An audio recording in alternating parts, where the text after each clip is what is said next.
আউযু বিল্লাহি মিনাশ শাইতানির রাজীম বিসমিল্লাহির রহমানির রহিম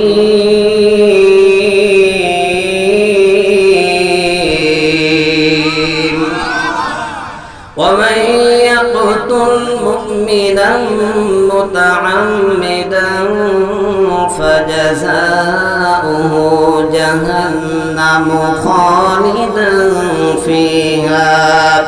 خالدا فيها وغضب الله عليه ولعنه وأعد له عذابا عظيما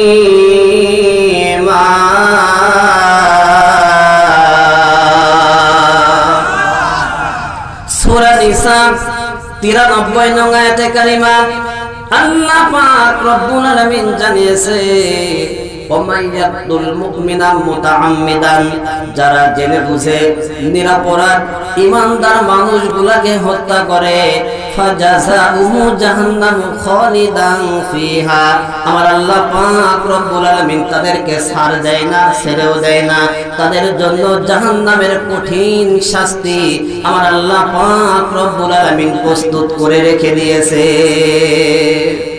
এইজন্য এই আয়াতে কারিমা থেকে আল্লাহ পাক রব্বুল আলামিন যে তথ্য দিচ্ছেন যে মেসেজ পৃথিবীর মানুষগুলোর জন্য দিচ্ছেন কোন মানুষ যদি ঈমানদারদেরকে হত্যা করে ঈমানদারদের উপরে জুলুম করে নির্যাতন করে আমার আল্লাহ পাক রব্বুল আলামিন তাদেরকে ছাড় দেয় না কথা বলেন ঠিক কি না এবার ইতিহাসের কাছে আসেন এই পৃথিবীতে একজন বাদশা ছিল স্বৈরাচার শাসক ছিল কোরআনুল কারীমের ভাষায় তাদের পরিচয় দেয়া হয়েছে আসহাবুল উখদুদ এই আসহাবুল উখদুদ জাতি তৎকালীন সময়ের ঈমানদারদেরকে ধরে ধরে একটা গর্ত খনন করে ওই গর্তের মধ্যে আগুন জ্বালিয়ে দিয়ে ওই গর্তের মধ্যে ঈমানদারদেরকে ফেলে দিয়েছিল এই ঈমানদারদেরকে গর্তের মধ্যে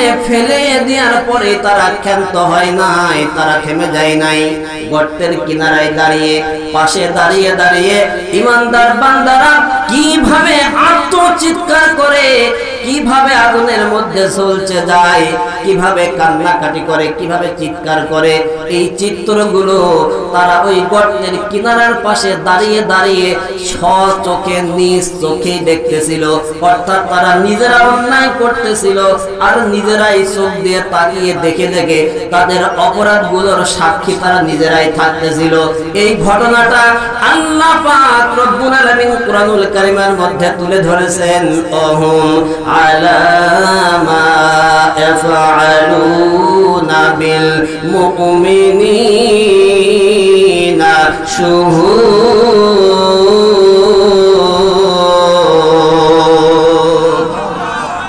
সূরা বুরুজ 7 নম্বর আয়াতে কারিমা আল্লাহ পাক রব্বুল আলামিন জানিয়েছে ওরা গর্তের কিনারার পাশে দাঁড়িয়ে দাঁড়িয়ে চোখ দিয়ে তাকিয়ে তাকিয়ে দেখতেছিল ঈমানদারেরা কিভাবে কষ্ট করে আত্মচিৎকার করে এইটা দেখার পরে ওই গর্তের কিনারার পাশে দাঁড়িয়ে দাঁড়িয়ে তারা আনন্দের হাসি হাসতেছিল নাচানাচি করতেছিল আজব পৃথিবীর ইতিহাসটা আপনি দেখেন অনেক মানুষ এমন আছে মানুষকে মারার পরে মানুষকে হত্যা করার পরে মানুষকে রক্তাক্ত করার পরে পাশে দাঁড়িয়ে আনন্দের মিছিল করে আনন্দের হাসি হাসে কথা বলেন ঠিক কিনা আমার ভাইরা এই আসহাবুল উখদুদ জাতি যখন ঈমানদারদেরকে আগুনের গর্তের মধ্যে ফেলে দিয়ে আনন্দ মিছিল করতেছিল আমার আল্লাহ পাক রব্বুল আলামিন জানিয়েছে কি অপরাধে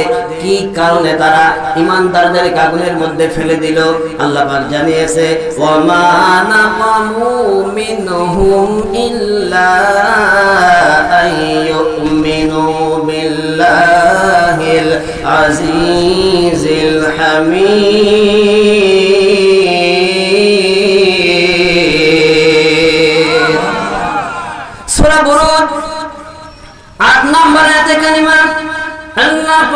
রব্বুল আলামিন জানিয়ে দিলেন ইমানদারদের অন্য কোন অপরাধ ছিল না, অপরাধ হলো একটাই যে তারা আল্লাহ পাক রব্বুল আলামিনের উপরে ঈমান এনেছে। এই যে আল্লাহর উপর ঈমান আনার কারণে তারা ইমানদারদের উপরে জুলুম করলো, নির্যাতন করলো। আজ বর্তমান সময়ের সঙ্গে আপনি মিলাইয়া দেখেন, এই 15 বছর ধরে যারা ঈমান এনেছিল, ঈমানদার সৎ মানুষ, ভালো মানুষ, তাদের উপর অত্যাচার, নির্যাতন, জুলুম চালানো হয়েছে একটাই কারণে, তারা আল্লাহ পাক রব্বুল আলামিনের কাছে মাথা নত করেছিল, আল্লাহর আইন পৃথিবীর জমিনে বাস্তবায়ন করতে চেয়েছিল। কথা বলেন ঠিক কিনা? আমার ভাইরা, এই যে ঈমানদারদের উপরে জুলুম করলো, অত্যাচার করলো, আমার আল্লাহ পাক রব্বুল আলামিন সহ্য করে নাই, মেনে দেয় নাই। আল্লাহ পাক কি করলেন? আল্লাহ পাক ওই গর্তের তলদেশে একটা ভূমিকম্প তৈরি করে দিলেন। ভূমিকম্প হওয়ার পরে ওই গর্তের আগুনগুলো উপরে উঠে আসলো, আর মুহূর্তের মধ্যেই ওই রাজার রাজপ্রাসাদ ধ্বংস হয়ে গেল, ভেঙে চুরমার হয়ে গেল। এরপরে রাজার মন্ত্রী পরিষদ, এমপি, মন্ত্রী, মিনিস্টার, রাজপ্রাসাদের দায়িত্বশীল যারা ছিল, রাজার সেনাবাহিনী যারা ছিল, রাজার স্ত্রী, সন্তান, আন্ডা, বাচ্চা যে যেখানে ছিল সবগুলো ধ্বংসস্তূপের মধ্যে পড়ে গেল। আর ওই আগুন ওই ধ্বংসস্তূপের সঙ্গে লেগে পুরা জাতিকে আমার আল্লাহ পাক রব্বুল আলামিন তাদের জ্বালানো আগুন দিয়ে তাদেরকে ধ্বংস করে দিয়েছে। তাহলে আসহাবুল উখদুদ জাতি ঈমানদারদেরকে হত্যা করার জন্য আগুন জ্বালিয়েছিল। আল্লাহ পাক কি করলেন? ওদের জ্বালানো আগুন দিয়েই ওদেরকে পৃথিবীর জমিন থেকে চিরতরের জন্য উৎখাত করে দিয়েছেন, একেবারে নিভাইয়ে দিয়েছেন। জবান ছেড়ে কোন আল্লাহু আকবার। এবার আসেন 2 নাম্বার, আবু লাহাব, রাসূলুল্লাহর আপন চাচা। আল্লাহর নবী যেই দিন মক্কার কুরাইশ নেতাদেরকে এক জায়গায় ডাকলেন, ডাকার পরে দ্বীনের দাওয়াত দিলেন, ইসলামের দাওয়াত দিলেন। আবু লাহাব রাসূলুল্লাহকে উদ্দেশ্য করে বলতেছে, তাব্বাল্লাকা আলী হাযা জামাআতানা, হে মুহাম্মদ, তুমি কি এই জন্য আমাদেরকে এখানে একত্রিত করেছো? সুতরাং তাব্বাল্লাকা, হে মুহাম্মদ, তোমার ধ্বংস হোক। আমাদের কাজকর্ম ফেলে আমরা এখানে চলে এসেছি, আমাদের কি সময়ের কোনো মূল্য নাই? তুমি আমাদেরকে এখানে একত্রিত কেন করলে? এই কথা বলার পরে আবু লাহাব রাসূলুল্লাহর বিরুদ্ধে তাব্বাল্লাকা শব্দ ব্যবহার করেছে। এই শব্দটা বলেছিল তাব্বুন, যার অর্থ হলো ধ্বংস হওয়া। আর এই তাব্বুন শব্দের সঙ্গে লাগা শব্দ যোগ করে আবু লাহাব জানিয়েছে, হে মুহাম্মদ, তোমার ধ্বংস হোক। আবু লাহাব লানত দিয়েছে, অভিশাপ দিয়েছে আমার রাসূলকে। বলেন তো, নবীজিকে যদি কেউ গালি দেয়, নবীজিকে যদি কেউ অভিশাপ দেয়, আমার আল্লাহ পাক রব্বুল আলামিন সহ্য করবে নাকি? কথা বলেন, কথা বলেন। আমার আল্লাহ সহ্য করে নাই। সঙ্গে সঙ্গে আবু লাহাব যে তাব্বাল্লাকা, তাব্বুন শব্দ ব্যবহার করেছিল, আবু লাহাবের ব্যবহার করা ওই তাব্বুন শব্দের মাধ্যমে আল্লাহ পাক রব্বুল আলামিন সূরা নাজিল করলেন, সূরাতুল লাহাব। আল্লাহ পাক জানিয়ে দিলেন, তাব্বাত ইয়াদা আবি লাহাবিন ওয়া তাব্বা মা আগনা আনহু মালুহু ওয়া মা কাসাব। জবান ছেড়ে বলেন আল্লাহু আকবার। আল্লাহ পাক বললেন, তাব্বাত ইয়াদা আবি লাহাবি ওয়া তাব, আবু লাহাবের 2 হাত ধ্বংস, ওয়া তাব, এবং সে ধ্বংস হয়ে গেছে। মা আগনা আনহু মালুহু ওয়া মা কাসাব, তার সম্পদ, সন্তান, সন্ততি তার জন্য কোনো উপকারে আসে নাই। আমার ভাইরা ভালো করে খেয়াল করেন, আবু লাহাব রাসূলুল্লাহর বিরুদ্ধে তাব্বুন শব্দ ব্যবহার করে রাসূলুল্লাহকে লানত দিয়েছিল, অভিশাপ দিয়েছিল। আমার আল্লাহ পাক রব্বুল আলামিন ওই তাব্বুন শব্দ ব্যবহার করে আবু লাহাবের বিরুদ্ধে সূরা নাজিল করে আবু লাহাবের ধ্বংস নিশ্চিত করে দিয়েছে। জবান ছেড়ে বলেন আল্লাহু আকবার। এবার বর্তমান বাস্তবতার সাথে মিলান। এই দীর্ঘ 15 বছর ধরে আলেম ওলামাদেরকে কটূক্তি করে রাজাকার আখ্যা দিয়েছিল। নিরীহ মানুষ, সাধারণ মানুষ, কোনো অপরাধ করে নাই, তাকে বন্দী করে নির্যাতন চালিয়েছিল। আর রাজাকার ট্যাগ লাগায়া আনন্দের হাসি হাসি হেসেছিল। এই রাজাকার শব্দ নিয়ে যে খেলা করেছিল, আমার আল্লাহ পাক রব্বুল আলামিন এই রাজাকার শব্দের মাধ্যমে ওদেরকে বাংলার জমিন থেকে বিদায় ঘন্টা বাজিয়েছে। কথা বলেন ঠিক কিনা? ওই আসহাবুল উখদুদ জাতি ঈমানদারদেরকে হত্যা করার জন্য আগুন জ্বালিয়েছিল। ওই আগুন দিয়েই আল্লাহ পাক রব্বুল আলামিন আসহাবুল উখদুদ জাতিকে ধ্বংস করেছে। আবু লাহাব তাব্বুন শব্দ ব্যবহার করে রাসূলুল্লাহকে অভিশাপ দিয়েছিল। ওই তাব্বুন শব্দ দিয়েই আল্লাহ পাক আবু লাহাবের ধ্বংস নিশ্চিত করেছে। আরে স্বৈরাচার রাজাকার শব্দ ট্যাগ লাগাইয়া কোরআনের পাখিগুলাকে বাংলার জমিন থেকে বিদায় করেছে। আমার আল্লাহ পাক রব্বুল আলামিন ওই রাজাকার শব্দ দিয়েই ওদেরকে বাংলার জমিন থেকে বিদায় করেছে। কথা বলেন ঠিক কিনা? এ খেলা কার? আর যারা বলেন কার খেলা? আল্লাহর কোরআন জানিয়েছে ওয়া মাকারু ওয়া মাকারাল্লাহ আল্লাহু খায়রুল মাকিরিন।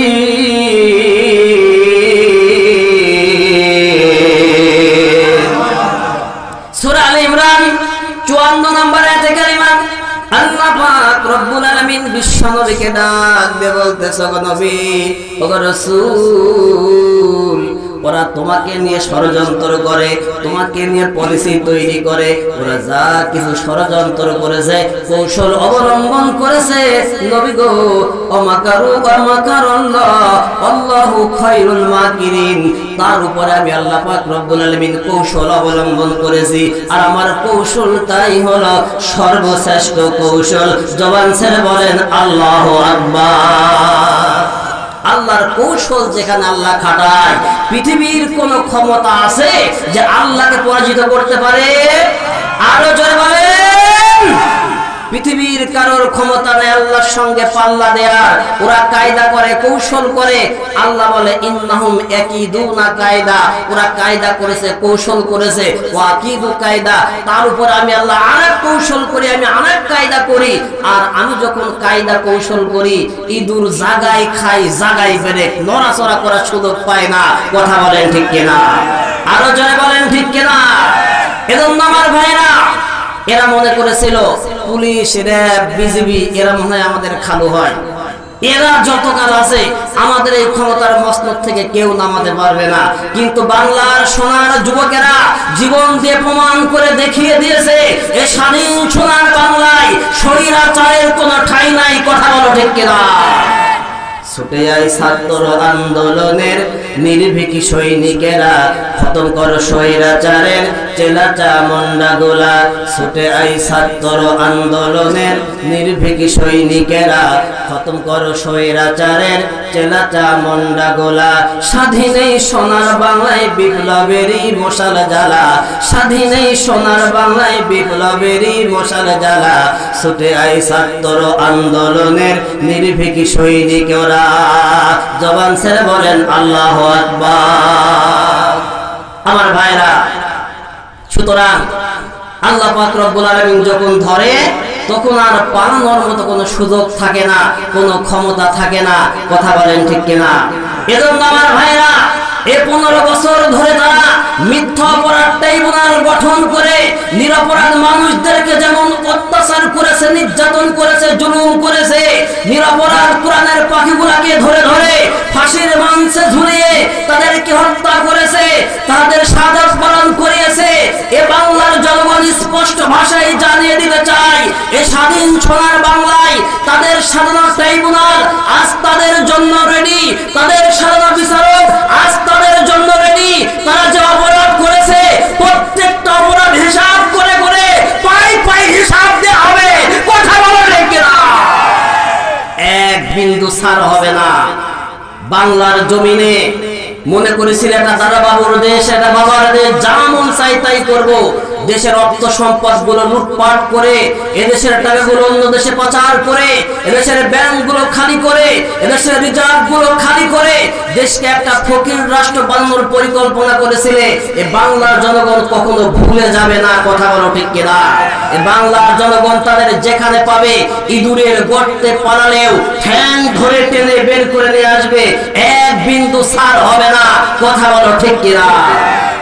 আমার ভাইরা, এজন্য ইমানদার মানুষের সঙ্গে যদি কোনো মানুষ অত্যাচার করে, জুলুম করে, আমার আল্লাহ পাক তাদেরকে ছাড় দেয় নাই, আজকেও ছাড় দিচ্ছে না, কিয়ামত পর্যন্ত দেবে না। কথাটা মনে আছে নাকি? কথা মনে আছে? মনে আছে? এবার বাস্তবতায় মিলান। আল্লাহ পাক রব্বুল আলামিন জানিয়েছে, ইন্নামাল মুমিনুনা আল্লাযীনা ইযা যুকিরাল্লাহু ওয়াজিলাত কুলুবুহুম ওয়া ইযা তুলিয়াত আলাইহিম আয়াতুহু যাদাতুহুম ঈমানাও ওয়া আলা রাব্বিহিম ইয়াতাওয়াক্কালুন।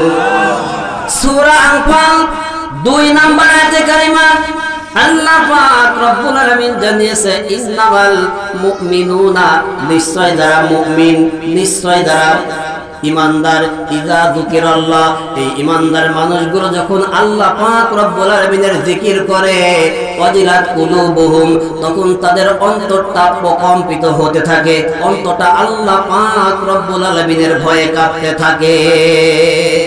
তাহলে ইমানদাররা যখন আল্লাহর নাম স্মরণ করে অন্তরটা কি হয়? কথা বলেন, কথা বলেন। অন্তরটা কাঁপাকাঁপি শুরু হয়ে যায়, অন্তরটা কাঁপতে থাকে। আর আমরা এই 15 বছরে ধরে দেখলাম চাচি আমার প্রতিদিন ফজরের নামাজ পর কোরআন শরীফ পড়ে, ফজরের পর যায় নামাজেই বসে তাসবিহ তাহলিল পাঠ করে, নামাজ শেষ করেই মানুষের রক্ত নিয়ে হোলি খেলে। কথা বলেন ঠিক কিনা? আল্লাহ বলতেছে, আল্লাহর জিকির করলে অন্তর কেঁপে উঠবে। আর বাস্তবতায় আমরা দেখলাম আল্লাহর নাম স্মরণ করার পরে আরো ইমানদারদের রক্ত নিয়ে হোলি খেলে। তার মানে বোঝা যায় এগুলা নামাজ পড়ে নাই, বরং যাই নামাজ নিয়ে নিয়ে ফটো শুট করে জাতিকে ধোঁকা দিয়ে বোকা বানিয়েছে। কথা বলেন ঠিক কিনা? আমার ভাইরা, তাহলে ইমানদারদের কোরআন শোনার পরে, আল্লাহর নামে জিকির করার পরে তাদের অন্তরটা প্রকম্পিত হয়, অন্তরটা কাঁপতে থাকে। এ ঘোষণা দিয়েছে কে? আরো জোরে বলেন, আরেকবার সবাই বলেন। এরপরে ওয়াইজা তুলিয়াত আলাইহিম আয়াতুহু যাদাতুহুম ঈমানাও ওয়া আলা রাব্বিহিম ইয়াতাওয়াক্কালুন।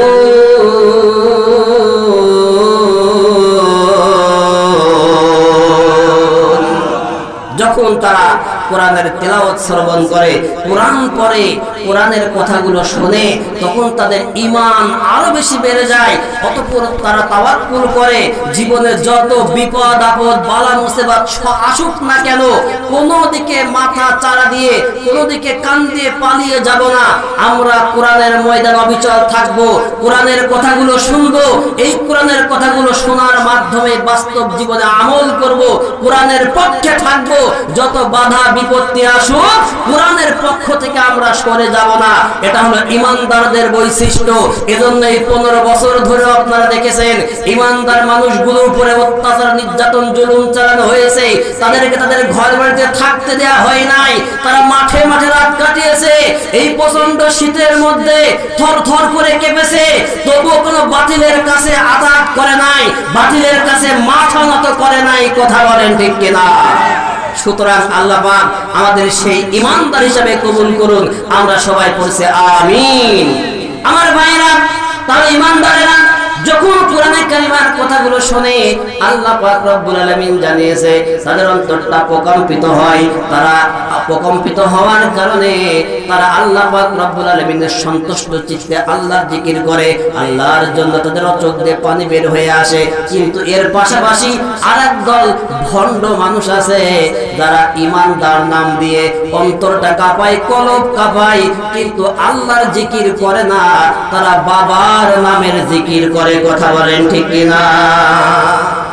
ঈমানদার জিকির করে আল্লাহ, আরেক দল ভণ্ড আছে ঈমানদার নাম নিয়ে তারা জিকির করে তাদের বাবার নামের জিকির। কথা বলেন ঠিক কিনা? আর জোরে বলেন। বাবার নামে মাজার করে যারা দেখায় বাবার শান, দিনে করে ভণ্ডামি আর রাতের মারে গাজাই টান। কথা বলেন ঠিক কিনা? সারাদিন বাবার নামে মাজারে বসে বসে আনন্দ উৎসব করে, আর রাত যখনই হয় গাজার কোলকে নিয়ে বসে। এরকম ভণ্ড বাংলার জমিনে আছে না নাই? নামাজ নাই রে, রোজা নাই রে, মাথায় জট পরা চুল, ওযু গোসল বাদ করিয়া বেশ ধরেছে অলিকুল। মাজারে সারা বেলা চলে শুধু গাজার মেলা, মাজারে সারা বেলা চলে শুধু গাজার মেলা।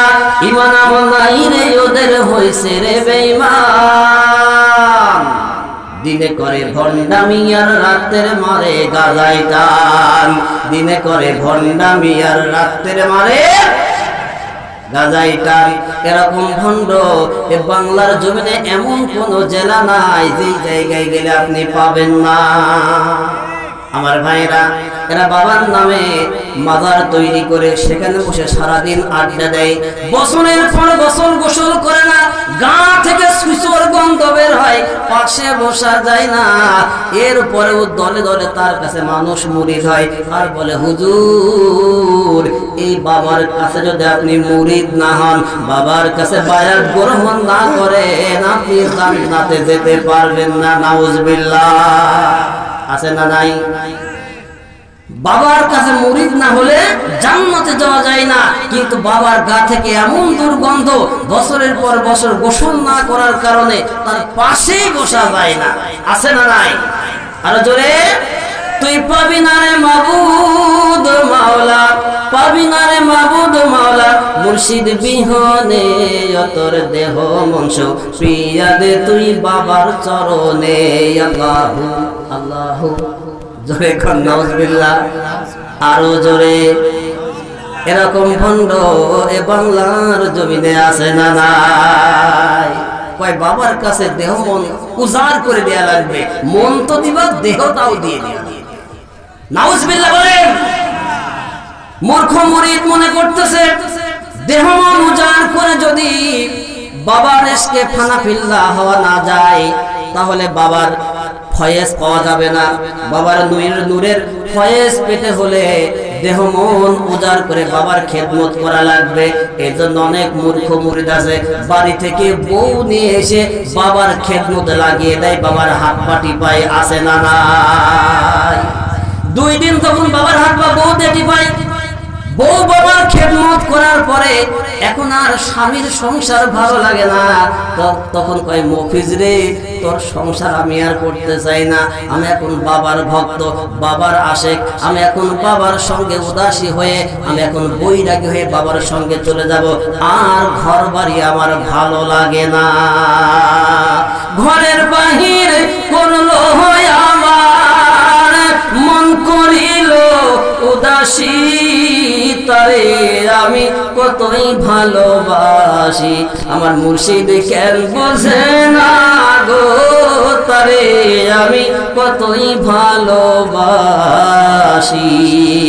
মুর্শিদকে ভালোবেসে বাড়ি ঘর ছেড়ে বৈরাগী হয়ে ঘোরে, মাজারে মাজারে ঘোরে। এরকম ভণ্ড এই দেশে আছে না নাই? আমার ভাইরা, 2টা নারী থেকে সাবধান। একটা হলো বাজারের নারী আর একটা হলো মাজারের নারী। যেই নারী স্বামী সংসার ছেড়ে বাজারে বাজারে ঘোরে, মাজারে মাজারে ঘোরে, এই নারীকে যদি আপনি বিয়ে করেন, কখনো নেককার সন্তানের আশা আপনি করতে পারবেন না। কথা বলেন ঠিক কিনা? কারণ এরা সারাদিন পীরকে প্রতিদিনকে বাবা বলে ডাকে, আর রাতের বেলায় যে কোলের ভিতর শুয়ে থাকে। কথা বলেন, আরো জোরে বলেন আমার ভাইরা। এজন্য বাংলার জমিনে নেংটা পীর, মুর্দা পীর, জিন্দা পীর, বাসো পীর, ঝুলন্ত পীর, এরকম কোন পীরের অভাব নাই। এক পীর আছে চুলের সঙ্গে দড়ি বেঁধে গাছের সঙ্গে ঝুলতেছে, নাম দিয়েছে ঝুলন্ত পীর। আরেকটা আছে বাঁশ খাড়া করে একটা লম্বা বাঁশের উপর বসে আছে, নাম দিয়েছে বাসো পীর। আরেকটা আছে 15 বছর গোসল করে না, একই বিছানায় শুয়ে আছে। মূর্খ মুরিদ মনে করতেছে একটা লোক একই বিছানায় 15 বছর কি করে শুয়ে থাকতে পারে, সুতরাং এটাই হলো তার কেরামতি। আর এই জন্য মুরিদেরা ওই পীরের হাত পা ধুয়ে দিয়ে পানি শরবত করে খায়, নাম দিয়েছে শোয়া পীর। আরেকটা আছে তালা বাবা, গায়ের সঙ্গে তালা শিকল ঝুলানো। এই শীত গরম কি কোনো কিছু দেখা দেখি নাই, তালা ঝোলায় বসে আছে, নাম দিয়েছে তালা বাবা। আর একটা আছে বিড়ি বাবা, ওর কাছে যেই মুরিদ হয় ও আগে তাকে বিড়ি খাওয়াই, তারপরে তাকে মুরিদ বানাই। জোরে কোন সুবহানাল্লাহ, আরো জোরে বলেন নাউজুবিল্লাহ। এরকম ভণ্ড যদি কোনো মানুষকে মুরিদ করে, বলেন তো ভাই ওই লোকটা জান্নাতি নাকি জাহান্নামী? এদের যা কথাবার্তা কার্যকলাপ দেখলে মনে হয় একেবারে জান্নাত থেকে পালিয়ে এসেছে, কিন্তু কাজকর্মে এত নিকৃষ্ট যে আপনি ভাষায় বর্ণনা করা যায় না। আমার ভাইরা আসেন রাসূলুল্লাহর ক্ষেত্রে কি বলতেছেন। 3 জন সাহাবী রাসূলুল্লাহর বাড়িতে গিয়েছে রাসূলুল্লাহর আমল দেখার জন্য। বিশ্ব নবীর আমল দেখার পরে তারা বলতেছে গুফিরা লাহু মা তাকদ্দামা মিন যামবিহি, আরে যে রাসূলের জীবনের সামনে পিছনের সব গুনাহ আমার আল্লাহ পাক রব্বুল আলামিন মাফ করে দিয়েছে। সেই রাসূলের জীবনে কত বেশি আমল, কত সুন্দর আমল। আমরা এখন 3 জন 3টা নিয়াত করব। একজন নিয়াত করলো আমি সারা জীবন রাত জেগে জেগে নামাজ আদায় করব, কোনদিন রাতের বেলা ঘুমাবো না। 2 নাম্বার ব্যক্তি নিয়াত করলো আমি সারা জীবন রোজা পালন করব, জীবনে আর কোনোদিন রোজা ভাঙবো না। আর 3 নাম্বার ব্যক্তি নিয়াত করলো আমি সংসার ছেড়ে দিয়ে, স্ত্রী পুত্র ছেড়ে দিয়ে বৈরাগী হয়ে পথে পথে ঘুরবো, আর কোনোদিন সংসার করব না। এই 3 জন যখন 3টা নিয়াত করলো, 3টা সিদ্ধান্ত নিল, নবীজি আসার পরে এই 3 জনের কাছে এইবার নবীজির কাছে জানানো হলো, ওগো নবীজি, ওগো রাসূল, আপনার 3 জন সাহাবী 3 রকম 3টা সিদ্ধান্ত নিয়েছে। নবীজি তাদের কাছে এসে জিজ্ঞাসা করলেন, ও সাহাবীরা, তোমরা কি সেই সমস্ত সাহাবী যারা এরকম 3টা সিদ্ধান্ত নিয়েছো? তখন তারা বললেন, নাআম ইয়া রাসূলুল্লাহ, আমরাই হলাম সেই সমস্ত সাহাবী যারা আমরা এরকম 3টা সিদ্ধান্ত নিয়েছি। এইবার নবীজি তাদেরকে ডাক দিয়ে বলতেছে, আমার দিকে তোমরা তাকাও। আম্মা আল্লাহি ইন্নী লিয়াখশাকুম লিল্লাহ, আমি তোমাদের থেকে আল্লাহ পাক রব্বুল আলামিনকে বেশি ভয় করি। ও আতকাকুম লাহু, এবং আনুগত্যের দিক থেকে আমি তোমাদের থেকে আল্লাহ পাক রব্বুল আলামিনের বেশি আনুগত্যশীল। তারপরেও আমার দিকে তাকাও। লাকিন্নী আসুমু ওয়া আফতিরু, আমি সারা জীবন একটানা রোজা পালন করি না, আমি বছরের কিছু কিছু দিন রোজা রাখি না, রোজা ভেঙে দেই, আর কিছু কিছু দিন রোজা পালন করি। ওয়া উসাল্লি ওয়া আরকুদু, এবং সারা রাত জেগে জেগে আমি নামাজ আদায় করি না, রাতের কিছু অংশ আমি নামাজ পড়ি, আবার কিছু অংশ আমি ঘুমাই। ওয়া তাজাওয়াজুন নিসা, আর আমার স্ত্রী সন্তান ছেলে মেয়ে সবাই আছে, আমি স্ত্রীদেরকে ছেড়ে দিয়ে বৈরাগী হয়ে যাই নাই, পথে পথে আমি ঘুরি নাই। তাহলে এবার তোমরা শোনো, আমার সাহাবী হওয়ার পরে কি করে তোমরা সংসার ছেড়ে দিয়ে বৈরাগী হয়ে চলে যাবা? সারা জীবন রোজা পালন করবা, সারা জীবন নামাজ পড়বা, ঘুমকে হারাম করে দিবা, এটা কেন করবা? আমি রাসূল হওয়ার পরে তো এমনটা করি নাই, তাহলে আমার সাহাবী হওয়ার পরে তোমরা কেন এমন সিদ্ধান্ত নিলে? এ কথা বলার পরে এইবার নবীজি তাদেরকে বলতেছে, আমার দিকে খেয়াল করো। ফামান রগিবা আন সুন্নতি ফালাইসা মিন্নি, যে ব্যক্তি আমার সুন্নাতের সাথে বিরাগ পোষণ করবে ওই লোকটা আমার দলভুক্ত হতে পারে না। তাহলে 3 জন ব্যক্তি তারা বলতেছে আমরা সারা জীবন নামাজ পড়বো, আরেকজন বলতেছে সারা জীবন রোজা পালন করব, আরেকজন বলতেছে আমি সংসার ধর্মই পালন করব না। রাসূলুল্লাহ বললেন এটা আমার নীতি না, আমার সিস্টেম না, সুতরাং এই নীতির ভিতরে কেউ যদি যায় সে আমার দলের লোকই না। তাহলে রাসূলুল্লাহ বললেন সে আমার দলের লোক না। আর আপনারা দরবারে দরবারে ঘুরে বলতেছেন এই দরবারের মুরিদ যারা বিনা হিসাবে বেহেশত, তারা মনে হয় বেহেশত মামার বাড়ির আবদার। কথা কোন ঠিক কিনা? আর জোরে বলেন, এরকম ভণ্ড আছে না নাই? এবার কোরআনে কারীম কি বলতেছে দেখেন, আল্লাহর কোরআন জানিয়েছেন ওয়ারাহবানিয়াতা নিবতাদাউহা মা কাতাবনাহা আলাইহিম ইল্লা বিতিগা রিদওয়ানিল্লাহ।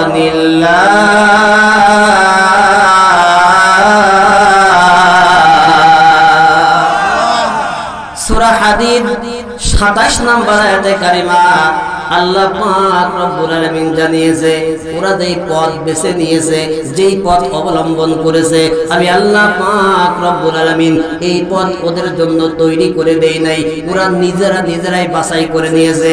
এরপরে আয়াতে কারিমার শেষ অংশে আল্লাহ পাক রব্বুল আলামিন জানিয়েছে ওয়া কাসীরুম মিনহুম ফাসিকুন।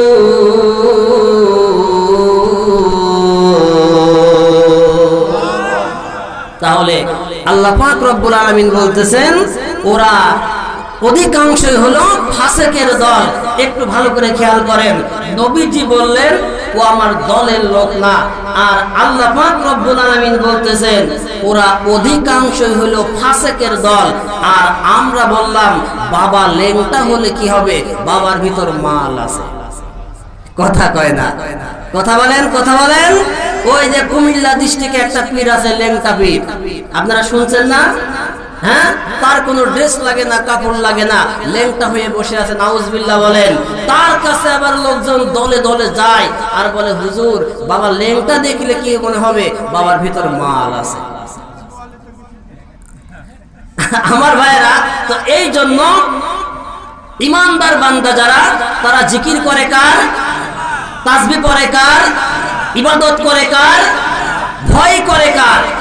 এজন্য ইমানদার বান্দা যেহেতু এক আল্লাহ ছাড়া পৃথিবীর কাউকে ভয় করে না, কাউকে পরোয়া করে না, সুতরাং এ নাটোরের লালপুরের মুসলমানরা আমরা আজকে এখান থেকে জানিয়ে দিতে চাই আমরা কখনো কোনো বাতিলকে ভয় করিনি, আজও করছি না, আগামী দিন পর্যন্ত ভয় করব না।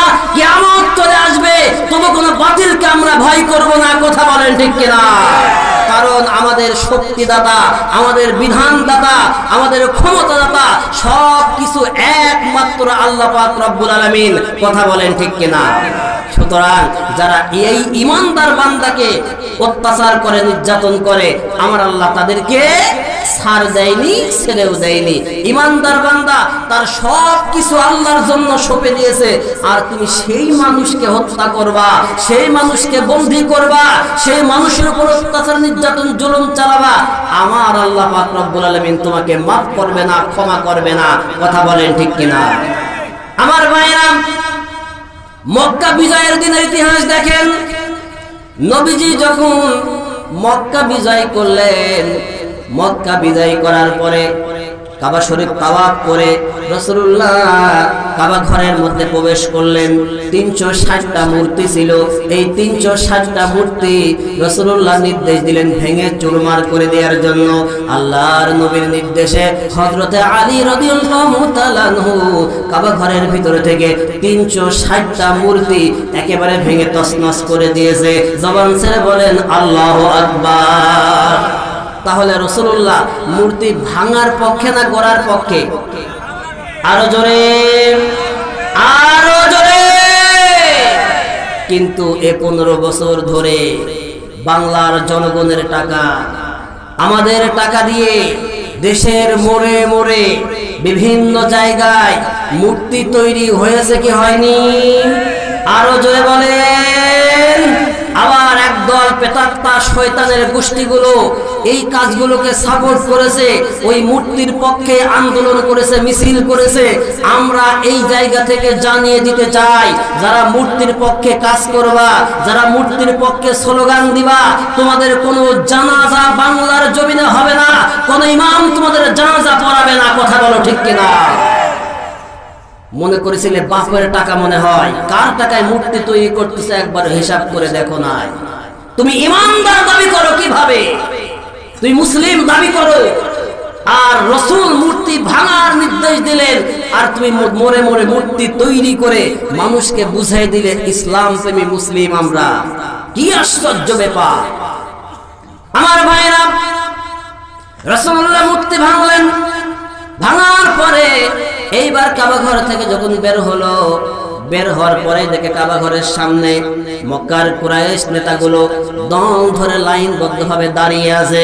আল্লাহর নবী তাদেরকে ডাক দিয়ে বললেন, ও মক্কার নেতারা, আজকে তোমরা বলো দেখি আমার কাছ থেকে কেমন ব্যবহার তোমরা আশা করো। তখন কাফের নেতারা বলতেছে, কুরাইশ নেতারা বলতেছে, হে মুহাম্মদ, আমরা জানি তুমি সহনশীল একজন মানুষ, তুমি নরম স্বভাবের একজন মানুষ, সুতরাং আমরা আজকে তোমার কাছে ক্ষমা প্রার্থনা চাই, তোমাকে ক্ষমাশীল হিসাবে আমরা দেখতে চাই। আমার নবীজি দয়ার নবী, মায়ার নবী, নবীজি মার খেয়েছে, কখনো প্রতিশোধ গ্রহণ করে নাই, শত্রুকে পায়ের নিচেই পেয়েছে, তাও প্রতিশোধ গ্রহণ করে নাই, মাফ করে দিয়েছে। কথা বলেন ঠিক কিনা? রাসূলুল্লাহ বললেন, ঠিক আছে, তোমাদের সবাইকে সাধারণ ক্ষমা ঘোষণা করে দেয়া হলো। এই যে সাধারণ ক্ষমা ঘোষণা করে দিলেন, এরপরেও রাসূলুল্লাহ তাফসীরের বর্ণনা এসেছে 7 জন ব্যক্তিকে আল্লাহর নবী ক্ষমা করে নাই। জবান ছেড়ে বলেন কয়জন? আরো জোরে, আরেকবার। 7 জন ব্যক্তিকে রাসূলুল্লাহ ক্ষমা করে নাই। তাদের ভিতরে প্রথম নাম্বার যে ছিল, তার নাম হলো আব্দুল্লাহ ইবনে খিতাল। এই আব্দুল্লাহ ইবনে খিতাল প্রথম অবস্থায় মুসলমান ছিল। এই লোকটা মুসলমান হওয়ার পরে সে সবসময় ষড়যন্ত্র করত মুসলমানদেরকে নিয়ে। অবশেষে এক পর্যায়ে একজন মুসলিমকে হত্যা করে তার কাছে যার টাকা পয়সা, স্বর্ণ রৌপ্য মুদ্রা ছিল, সবগুলো নিয়ে মক্কায় পালিয়ে চলে যায়। মক্কায় যাওয়ার পরে তার কয়েকজন দাসী ছিল, এই দাসীগুলো রাসূলুল্লাহর বিরুদ্ধে মাঠে ময়দানে ছেড়ে দিয়েছে বদনাম করানোর জন্য। তার দাসীরা মাঠে মাঠে ময়দানে যে আল্লাহর নবীর নামে বদনাম রচনা করত, উচ্ছা রচনা করে বেড়াতো।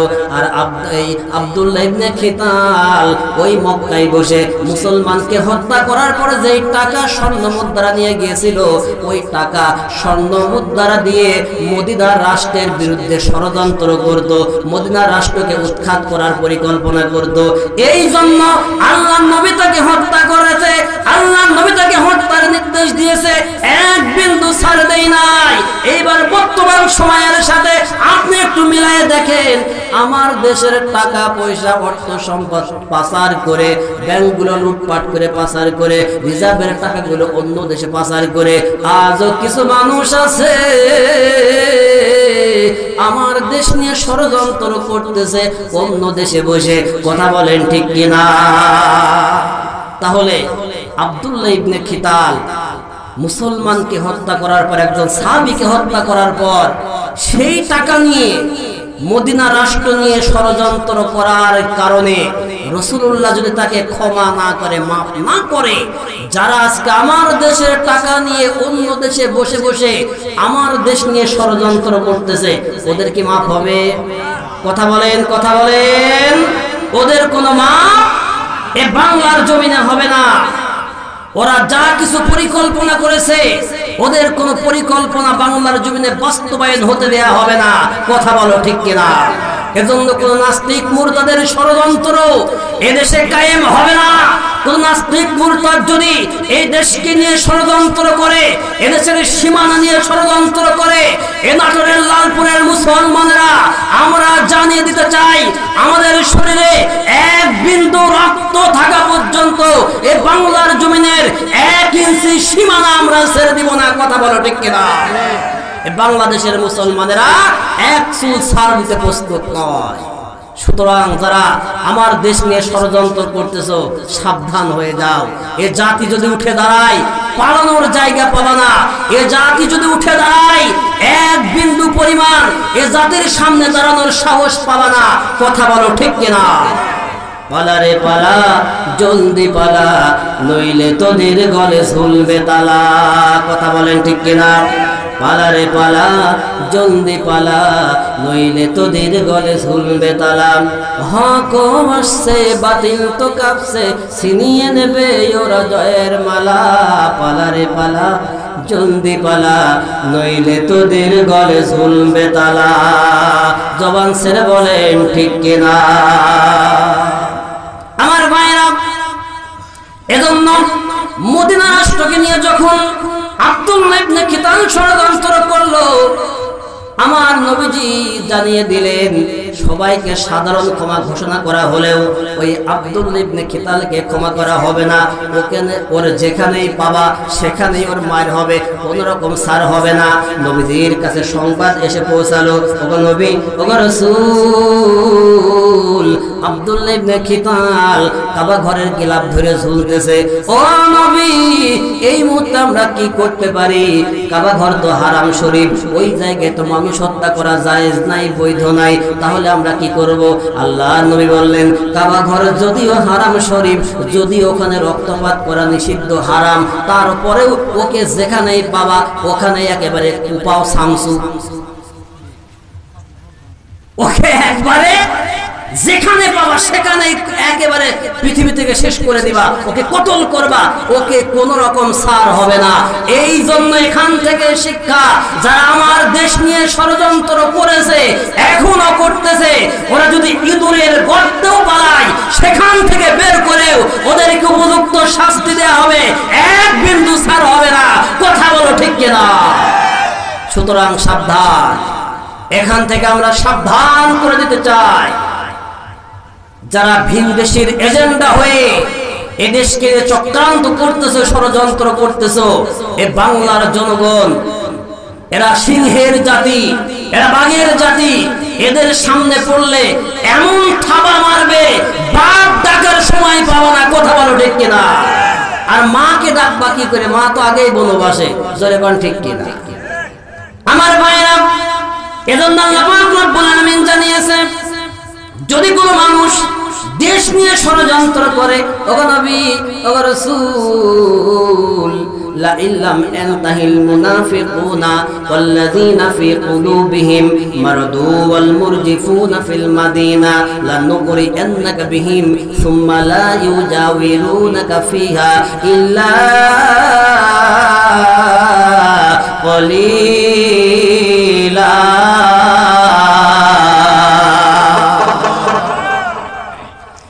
সূরা আহজাব 60 নম্বর আয়াতে কারিমা আল্লাহ পাক জানিয়েছেন, ওগো নবী, ওগো রাসূল, লা ইল্লাম ইয়ানতাহিল মুনাফিকুনা, এই মুনাফিকরা যে ষড়যন্ত্র করে, যদি এই ষড়যন্ত্র থেকে ফিরে না আসে, ওয়াল্লাযিনা ফী কুলুবিহিম, এবং তাদের অন্তরের মধ্যে শয়তানি চিন্তা আছে, এই শয়তানি চিন্তা থেকে ফিরে না আসে, ওয়াল মুরজিফুনা ফিল মাদিনা, এবং মদিনা শহরকে নিয়ে যারা কটূক্তি করে বেড়ায়, গুজব ছড়ায় বেড়ায়, মদিনা রাষ্ট্রকে অস্থিতিশীল করার পরিকল্পনা করে, ওগো নবী, ওগো রাসূল, তারা যদি এই জায়গা থেকে ফিরে না আসে, লানুগরিয়ান্নাকা বিহিম, আমি অবশ্যই আল্লাহ পাক রব্বুল আলামিন তাদের বিরুদ্ধে তোমাকে দাঁড় করায় দেব।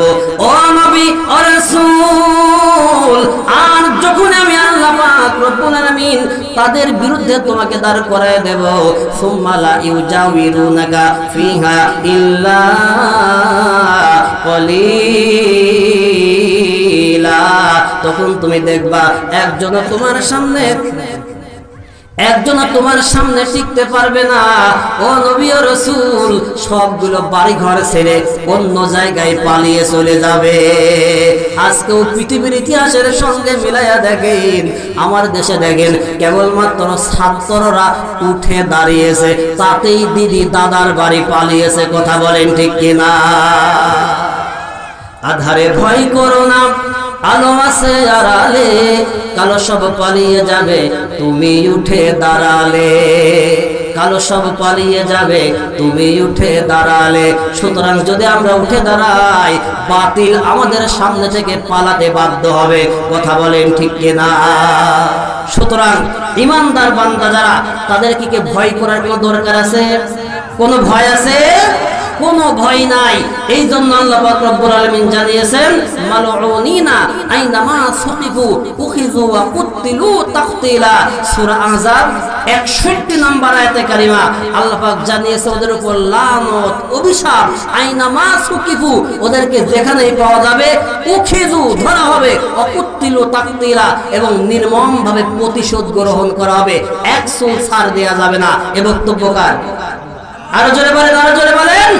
সুতরাং ঈমানদারদের পক্ষে যেহেতু আল্লাহ আছে, আর ঈমানদারদের উপরে কেউ প্রতিশোধ নিতে আসলে স্বয়ং আল্লাহ নিজেই ঈমানদারের পক্ষ নিয়ে লড়াই করে, যুদ্ধ করে, তাহলে কি ঈমানদারের ভয় করার কোন দরকার আছে? আমরা কি ভয় করি? কোন বাতিলকে আমরা ভয় করি না, কোন মুনাফিক, কোন নাস্তিককে আমরা ভয় করি না। কথা বলেন ঠিক কিনা?